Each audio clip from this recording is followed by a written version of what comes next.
If this story touches something in you, leave a like and subscribe. There are more stories like this one waiting for you here. I used to think I was the luckiest woman in Nashville. That's not me being dramatic. That's just the truth as I knew it then, before everything collapsed, before I had to rebuild my understanding of 6 years from scratch, before I learned that the man I loved most in this world was also the man who lied to me best. His name was Carter, 32 years old. Broad shoulders, easy smile, the kind of laugh that made strangers turn around in restaurants just to see who was having that much fun. He was a firefighter, 12 years on the job, decorated twice, known in our neighborhood the way people used to know their pastors, with a mix of admiration and quiet trust. Everyone loved Carter. His crew loved him. Our neighbors loved him. The kids on our block would run to the fence when his truck passed. He coached youth flag football on weekends, not because anyone asked him to, but because he said the boys needed someone consistent. He meant it. That was the thing about Carter. He always meant what he said, or at least I believed he did. We met when I was 25. He was 26, still renting a 1-bedroom apartment near the station, eating cereal for dinner 3 nights a week. I thought he was the most genuine person I had ever encountered. No performance, no pretense. What you saw was what you got. That's what I believed for 6 years. We got married 18 months before everything fell apart. Small ceremony, backyard of my aunt's house in Brentwood, string lights and wildflowers, and his mother crying before he even said his vows. I cried too. I wasn't performing either. The first year of marriage was hard in the quiet ways marriages can be hard. Adjusting schedules, navigating finances, learning which arguments were worth having. Carter had struggled with drinking on and off since his mid-20s. He was honest about that, at least at the beginning. He had done a DUI 2 years before we married, gone through a court-mandated program, stayed sober for 14 months. I knew his history. I chose him anyway because I believed in who he was becoming. What I didn't know, what I couldn't have known, was that somewhere inside the man I married, there was a version of him I had never met. I wouldn't meet that version until it was too late to ask him anything. The night I found out about the affair, it wasn't a confrontation. There was no dramatic scene, no screaming in the kitchen, no thrown dishes. It was quieter than that, and somehow that made it worse. A message on his phone, a name I recognized, a thread that went back further than I was prepared for. I sat on the edge of our bed for a long time before I made a sound, and when I finally did, there was no one there to hear it. Her name was Dana Holloway. She worked in the administrative office at Carter's fire station. Not a firefighter, not a paramedic. She scheduled shifts, managed paperwork, handled the bureaucratic machinery that kept the department running. I had met her exactly 3 times. A Christmas party 2 years before, a retirement barbecue for one of the senior guys, and a fundraiser for a family whose house had burned down 2 blocks from the station. She had brown hair and a practical handshake, and I had never once felt threatened by her. That's the part that stays with me even now. I was not a naive woman. I was not someone who ignored instincts. I had ended a relationship in my early 20s, precisely because something felt wrong, and I trusted that feeling before I had any evidence. But with Dana, there was nothing. No alarm, no tension, no moment where I looked at her and felt the floor shift beneath me, which means Carter was very, very good at what he was doing. The messages went back 11 months. 11 months of a language I didn't recognize. Soft, urgent, private.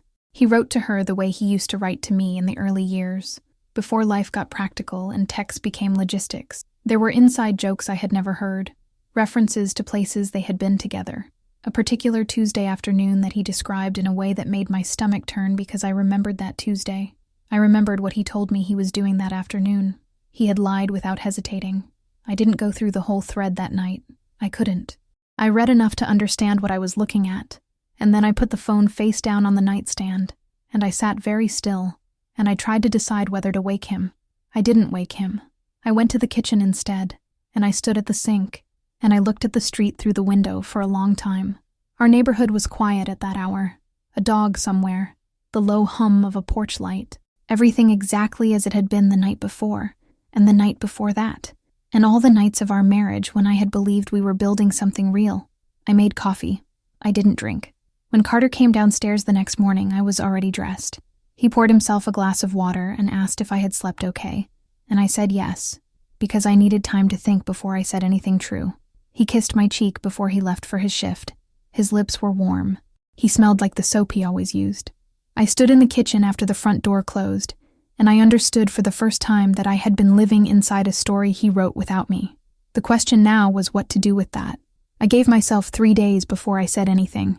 3 days of watching him move through our house like nothing had shifted. 3 days of shared meals and ordinary conversation, and the specific cruelty of sleeping beside someone who doesn't know you've already started grieving them. I was not waiting because I was afraid. I was waiting because I wanted to be certain, not just of what I had seen, but of what I intended to do with it. On the 3rd night, I told him I had read the messages.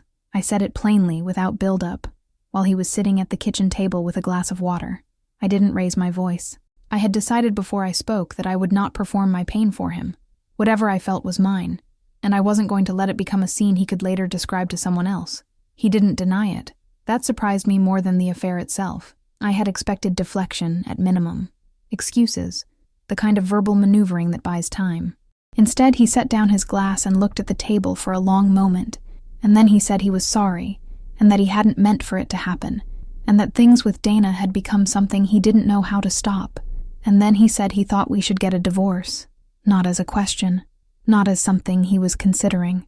As a conclusion, he had apparently already reached, possibly before I even confronted him, possibly before I even found the messages. I remember the silence after that sentence, the refrigerator humming, the neighbor's television faint through the wall, my own breathing, which I had to consciously slow down. I asked him if he loved her. He said he didn't know. I asked him how long he had known he wanted to leave. He said it was complicated. Those were the last honest answers he gave me for a long time. Everything after that became managed. Information released in careful amounts. Apologies calibrated to minimize conflict. A version of events shaped to protect not me, but her. I understood that later. In that moment, I only understood that the man sitting across from me was a stranger wearing a familiar face. I didn't beg that night. I want to be clear about that because I'm not ashamed of what came next, but I want the sequence to be accurate. The first night, I was composed. The first night I held myself together completely. It was the following morning, alone in the house, his truck already gone, the coffee already cold, when I sat on the kitchen floor and fell apart in the particular silence of a home that has already started becoming something else. I allowed myself that, and then I got up. What nobody tells you about the end of a marriage is that it rarely ends all at once. Carter and I separated emotionally the night I confronted him, but we continued to share the same house for 6 weeks after that. Not out of sentiment. The practical machinery of a life takes time to dismantle. Leases need breaking, deposits need returning, logistics need untangling.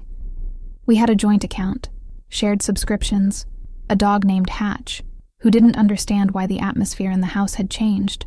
It was one of the strangest periods of my life. We were civil, almost disturbingly so. We developed an unspoken choreography.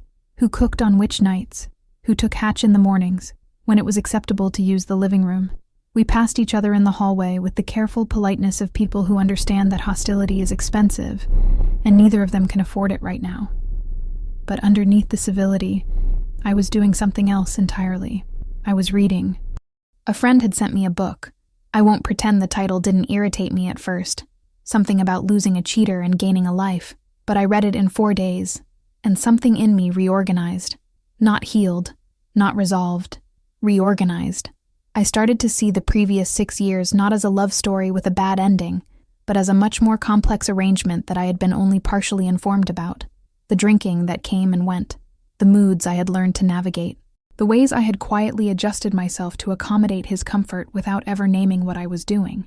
I wasn't a victim in some simple sense, but I had been making myself smaller for a long time. That clarity was uncomfortable and clarifying in equal measure. I began to make plans. I found an apartment in East Nashville, small, affordable, mine. I gave notice at the end of June. I told my sister, my 2 closest friends, my mother. I did not tell them everything, because some of it I was still processing, but I told them enough. I let people back in after months of performing a contentment I didn't feel. Carter and I didn't talk much during those weeks. When we did, it was surface level. He asked once if I was okay. I said I was getting there. He nodded like that was enough and went back to whatever he was doing. I noticed he was drinking again. Not heavily, not yet, but I could see the signs I had learned to recognize over years. The particular restlessness, the way he reached for a beer earlier in the evening than he used to, I noted it without making it my problem. I was 3 weeks from moving out when things changed. I didn't know it yet.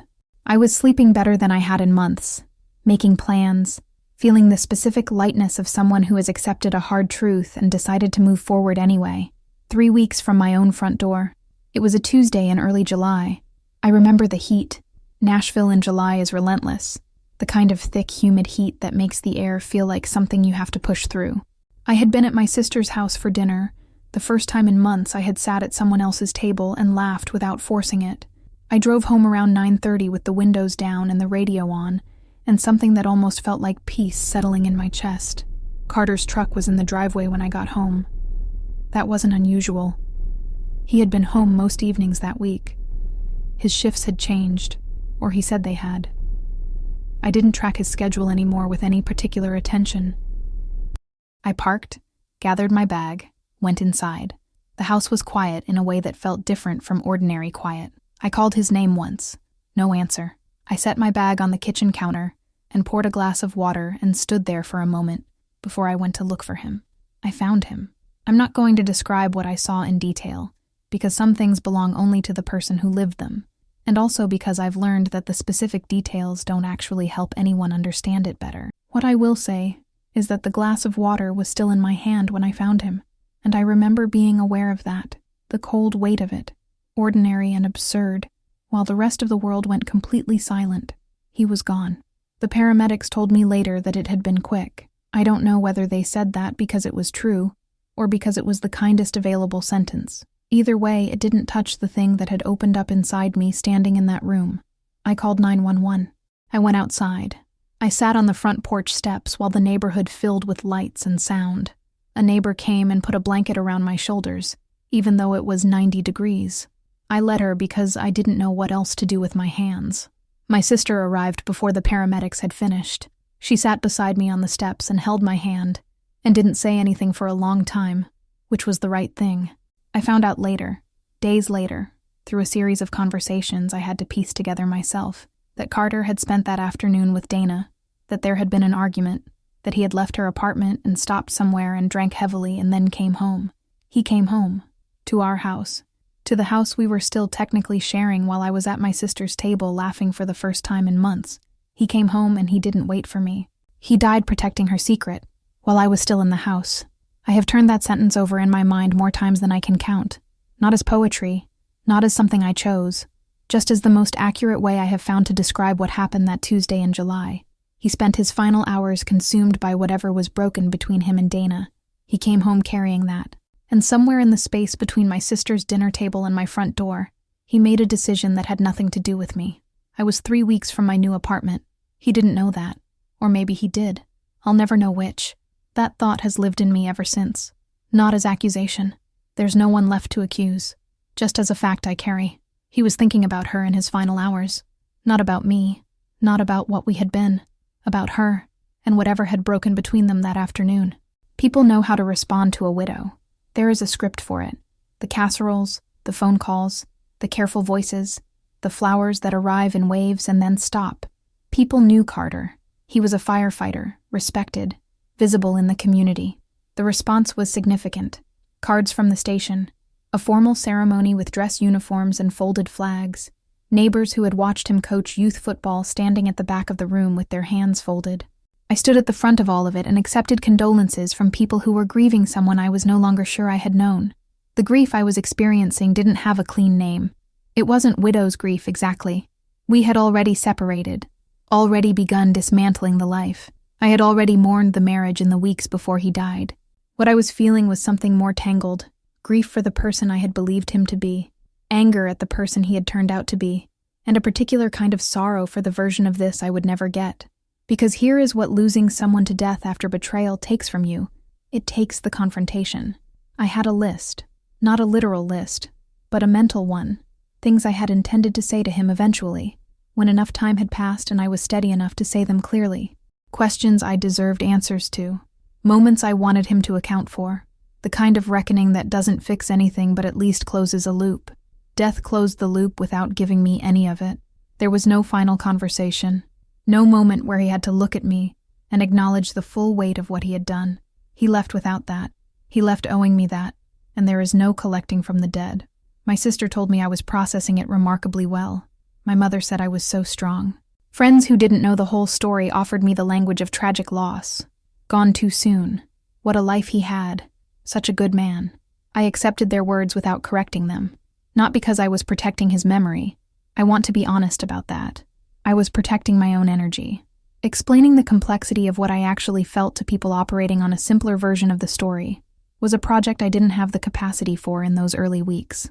So I let them grieve the man they thought they knew, while I sat quietly inside a much more complicated experience. I went through the motions. I signed papers.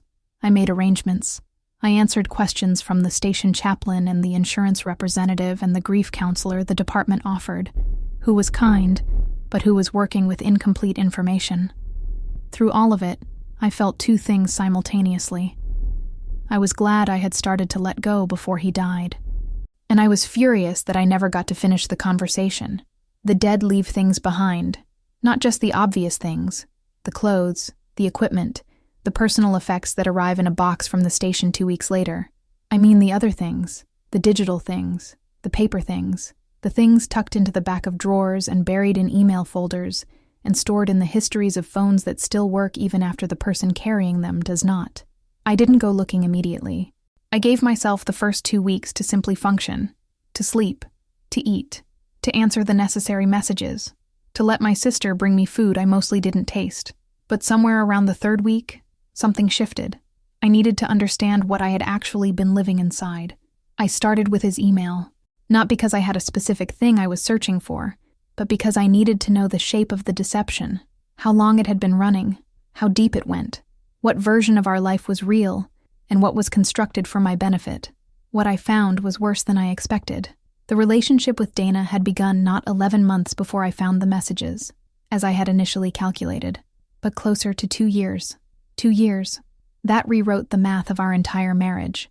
We had been married 18 months when everything ended, which meant the affair had started before the wedding, before he stood in my aunt's backyard in the string lights and said the vows I watched his mother cry over. I sat with that for a long time. There were other things, too, smaller in scale, but precise in their damage. Trips he had described one way that had been another. Evenings I had believed him to be at the station. A work conference in Memphis that I now understood had not been a work conference. A careful, sustained, parallel life running alongside mine for 2 years without my knowledge. He had been skilled at it. I want to name that without flinching. He was not careless. He did not leave obvious evidence lying around. Whatever I found because I looked deliberately and carefully over weeks, not because he slipped. There was a word for what that level of sustained deception required. I turned it over in my mind without wanting to say it, because saying it meant accepting a version of Carter that dismantled everything, not just the last 2 years. I kept looking anyway. I found a message from Dana sent 4 days before he died. I won't repeat what it said, but I will say that it reframed the afternoon of his death in a way that made certain things click into place with a terrible precision. Whatever had happened between them that Tuesday, it had not been a simple argument. I called a lawyer the following week. Let me be clear about something. I did not spend the months after Carter's death consumed by rage at Dana Holloway. That's the version of this story that's easy to write. The wronged wife, the other woman, the clean moral divide. But I am trying to tell you what actually happened inside me, and what actually happened was more complicated than rage. There were days I felt nothing about her at all. Days I was so focused on sorting through the wreckage of my own life that she barely existed in my mind. There were other days when the anger arrived suddenly and completely, the way weather does, without warning, without permission, impossible to ignore until it passed. But underneath the anger, there was something more deliberate. Dana was not just a woman who had had an affair with a married man. Dana was a licensed professional working in an administrative capacity with access to the personnel records and scheduling information of active firefighters. And in the course of what I found during those weeks of careful searching, I discovered that she had used that access in ways that were not appropriate. I'm being deliberately vague here because the details are still part of an ongoing complaint I filed with the department's oversight board. What I will say is that the relationship had not been simply personal. There were professional dimensions to it, decisions she had made, information she had accessed, small abuses of her position that individually might have seemed minor, but collectively painted a picture. I documented everything. My lawyer helped me understand what was actionable and what wasn't. Some of it wasn't. Grief doesn't create legal standing, and heartbreak is not a tort. But some of it was. The professional conduct issues were real, verifiable, and worth pursuing through the appropriate channels. I filed the complaint 4 months after Carter died. 6 weeks later, I received a formal letter from the department's oversight board confirming that an investigation had been opened. 8 weeks after that, a second letter informed me that Dana Holloway had been placed on administrative leave pending the outcome of the review. I read that second letter twice. Then I folded it carefully and placed it in the same folder where I had kept every document, every screenshot, every piece of evidence I had assembled over those months. I didn't celebrate. I didn't call anyone. I sat with it quietly for about 10 minutes. Then I made dinner and watched something forgettable on television and went to bed at a reasonable hour. That was enough. That was exactly enough. I want to be honest about my motivation because I have thought about it carefully. Part of it was justice in a straightforward sense. She had done things that were wrong in a professional context, and those things deserved to be examined. Part of it was the only form of accountability available to me. Carter was gone. He had escaped the reckoning I had planned for him. Dana was still here. She still had a job, a reputation, a life that had continued without visible consequence. I wasn't interested in destroying her. I want to say that plainly. I was interested in the record being accurate. There's a difference between vengeance and documentation. I documented. I let the process work through its proper channels, and I tried not to check the status more than once a week. I didn't always succeed at that, but I tried. In the meantime, I moved into my apartment in East Nashville. Small, quiet, mine. I hung curtains. I bought a plant. I started sleeping through the night, which had not been possible for longer than I could clearly remember. I was building something. I didn't know yet what it would be, but I was building. I kept 1 box of photographs. Not because I wanted to revisit them constantly. I didn't, and I haven't. But getting rid of them entirely felt like a different kind of lie, an erasure I wasn't ready to perform. The years had been real, even if the man in them had not been entirely who I thought. Throwing away the evidence of that time felt less like healing and more like pretending, so I kept 1 box. And about 5 months after Carter died, I opened it. I sat on my apartment floor with a cup of coffee, and I went through them slowly. Our early years, when we were still figuring out how to be around each other. The trip to Colorado, the summer before we got engaged, his face at our wedding, relaxed, certain, genuinely happy as far as I could tell, his mother beside him, my sister beside me. I looked at those pictures for a long time, trying to locate the man who had also been running a second life for 2 years, trying to find the seam between the person I had loved and the person he had turned out to be. I couldn't find it. That was the strangest part. There was no visible discontinuity. He looked like Carter in all of them. Warm, present, real. Whatever he had been hiding, he had hidden it completely. The face in the photographs gave nothing away. Grief counselors talk about the loss of the future, the life you thought you were going to have. But there's another loss that's less discussed, which is the loss of the past. When the foundation of a relationship turns out to have been different from what you believed, the memories themselves become unreliable. I couldn't look at a photograph from the 2nd year of our relationship without doing silent arithmetic. Was this before Dana or during? Was this trip real, or was this a cover?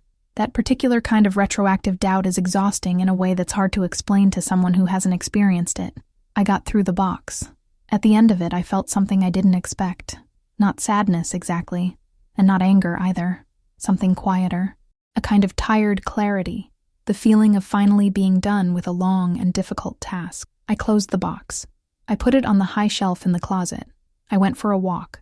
Nashville in December is cold and pale and quiet in the mornings, and I walked for almost an hour through my new neighborhood, past houses I didn't know, past people who didn't know me or my history or the year I had just survived. That anonymity felt like a gift. I was not the woman everyone felt sorry for, not the widow with the complicated story, not the wife who hadn't known. Out there I was just a person walking, cold air, coffee somewhere ahead of me, the rest of the day unmapped and entirely my own. I wasn't okay yet. I want to be accurate about that. But I was starting to understand what okay might eventually look like. It's been 7 months. I know that's not a long time. I know there are people who would tell me I haven't processed this fully yet, that the real weight of it will arrive later, that I'm still in some early stage of something that takes years. Maybe they're right. I hold that possibility. But here is what I know from inside this particular moment. I don't miss Carter the way I expected to. I miss the version of him I believed in for 6 years. That person I grieved genuinely. The way you grieve something that was real to you, even if it was constructed. His laugh, his particular way of moving through a room. The version of him that coached those kids on Saturday mornings and meant it. I grieve that. I think I always will. But I don't spend my days aching for him. What I spend my days on is smaller and more honest. I wake up in my apartment and I make coffee and I sit by the window that faces east, and I have about 20 minutes of quiet before the day starts. I have started running again, something I gave up in the middle years of the marriage when I was too busy adjusting myself to make room for it. I am seeing a therapist, a good one, vetted carefully, who knows the full story. I think about Carter every day. I think about Dana less. The complaint reached its conclusion 2 months ago. Dana Holloway no longer works for the department. I won't pretend I felt nothing when I received that final letter. I felt something sharp and specific and entirely justified. Not triumph, not relief exactly. Something closer to the satisfaction of a debt being acknowledged, even if it can never be fully paid. I didn't post about it. I didn't tell people who didn't already know. The people who mattered knew. That was sufficient. I did what I could do. The rest is not mine to control. The hardest thing, the thing I still sit with regularly, is the silence. I had things to say to him. I had questions that deserved answers. I had a version of this story that ended with a real conversation, an honest accounting, a moment where he had to look at me and see clearly what he had done. That ending doesn't exist. It was taken from me not by Carter exactly, but by the particular sequence of events that moved faster than I could. I don't forgive him. I'm not there, and I may never be, and I've stopped treating forgiveness as an obligation. What I've done instead is something smaller and more sustainable. I've decided to stop organizing my life around the question of what he did. It happened. It is the truth of that period of my life, but it is not the whole truth of my life, and it will not be. I don't know who I am becoming yet. That's honest. But for the first time in a long time, I'm curious about it. I'm interested in the answer. He was thinking about someone else at the end. He didn't think about me. I think about myself now.